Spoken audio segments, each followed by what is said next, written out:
There's a particular kind of intellectual who mistakes the map for the territory and then writes 6 books defending the map. Niall Ferguson is that man. His project, stripped of the Tweed and the Harvard affiliation, is essentially this: empire was fine, actually. Not just fine, generative. Civilizationally productive. The British variety especially.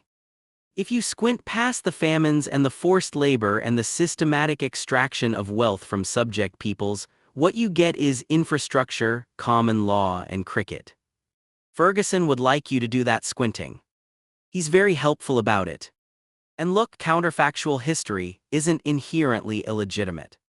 Asking what if can illuminate what actually happened. But Ferguson's counterfactuals have a tell: they always run in one direction. What if Germany had won? Chaos. What if the British had never colonized India? Also chaos. What if Western liberal capitalism had been less aggressive? You already know the answer. The method that presents itself as open-minded inquiry is, on inspection, a machine for generating predetermined conclusions.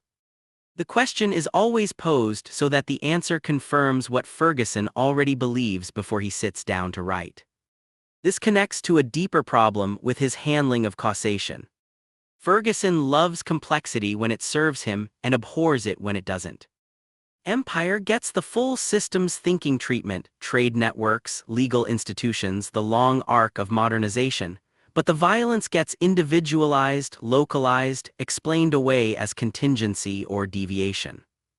The Bengal Famine of 1943 killed somewhere between 2 and 3 million people. Ferguson's treatment makes it sound like a logistics hiccup in an otherwise well-run enterprise. The asymmetry isn't accidental. It's structural. It's what the argument requires. But here's what I find genuinely fascinating: in the way that a particularly elegant sleight of hand is fascinating, Ferguson has managed to launder geopolitical advocacy as historical scholarship. His later work on American decline, Chinese rise, the failures of the West, these aren't really history. They're policy briefs in period costume. The footnotes create the impression of reckoning with evidence when the architecture of the argument was decided long before the research began. He moves between punditry and academia with such fluency that the genre confusion becomes the point. In the newspaper op-ed, he's the historian lending gravitas. In the academic context, he's the public intellectual who can't be held to scholarly standards. He exists in the gap between the two, and the gap is load-bearing. Which brings us to the actual legacy of this kind of work. Ferguson doesn't just get empire wrong, he makes getting it wrong feel rigorous. He gives intellectual scaffolding to people who wanted the conclusion and needed the footnotes. That's not contrarianism. That's not brave heterodoxy.